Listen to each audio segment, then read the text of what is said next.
सालो सालजानि Covid vaccine रमानि बान्दा संजाजाखा लंथराइ बेली दलाइ त्रिपुरा मनो टाउन हल नग दिनैनि संजाजाक बान्दाव नारवाइ ओंगै मानजुगैख्या थुं मन्त्री मनोज कान्ति देब तै तंबाइख्या सयलेंटा एसडीएम मनु ब्लकनि बिडिओ सावमनुनि एमएलए शम्भुलाल चाकमा एमडीसी सञ्जय दास नखबै कोबनि आदंरक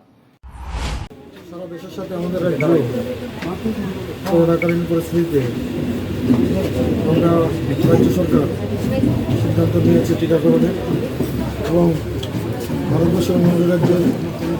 আমাদের রাজ্য টিকাকরণ হচ্ছে এবং এটা খুবই আনন্দের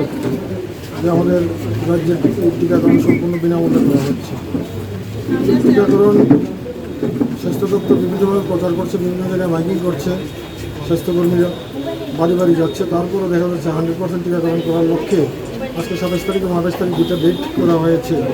বিভিন্ন প্রত্যন্ত অঞ্চলে আমরা যারা মিনিস্টাররা রয়েছি তাদেরকে পাঠানো হচ্ছে এবং আজকে উত্তর পশ্চিমছড়া মনু সয়লেংটা 3টে জায়গা দেওয়া হয়েছে। আগামীকালকে বাগানগর, বান্ডাছড়া, রাজশাহী, দাঙ্গাবাড়ি এই সকল জায়গা থেকে আগামীকালকে পাঠানো রয়েছে। উদ্দেশ্য একটাই, জনজাতি অধ্যুষিত এলাকায় টিকাকরণে মানুষের কিছু ভীতি রয়েছে, এখন তাদের সেই ভীতি দূর করা এবং মানুষকে উৎসাহিত করা টিকাকরণে। আমরা জানি প্রতিনিয়ত রাজ্যে 4-5 জন লোক মারা যাচ্ছে, এই রাজ্যে প্রায় 450 লোক নিহত হয়েছে করোনা আক্রমণে এবং বেশ পরিমাণ লোক আক্রান্ত হচ্ছে করোনায়।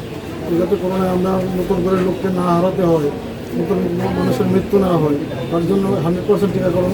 100% টিকাকরণ বাস্তবায়িত করার লক্ষ্যে এই সকল কর্মসূচি করা হচ্ছে এবং এই সকল কর্মসূচির মাধ্যমে মানুষকে আমরা আপনাদের এই চ্যানেলের মাধ্যমে অবগত করতে চাই যে ধলাই জেলায় সম্পূর্ণ টিকাকরণ যাতে সবাই অংশগ্রহণ করে এবং সারা রাজ্যের মানুষ এই টিকাকরণে অংশগ্রহণ করে এবং আমাদের সুস্থ ত্রিপুরা করতে সবাই যাতে সহযোগিতা করে।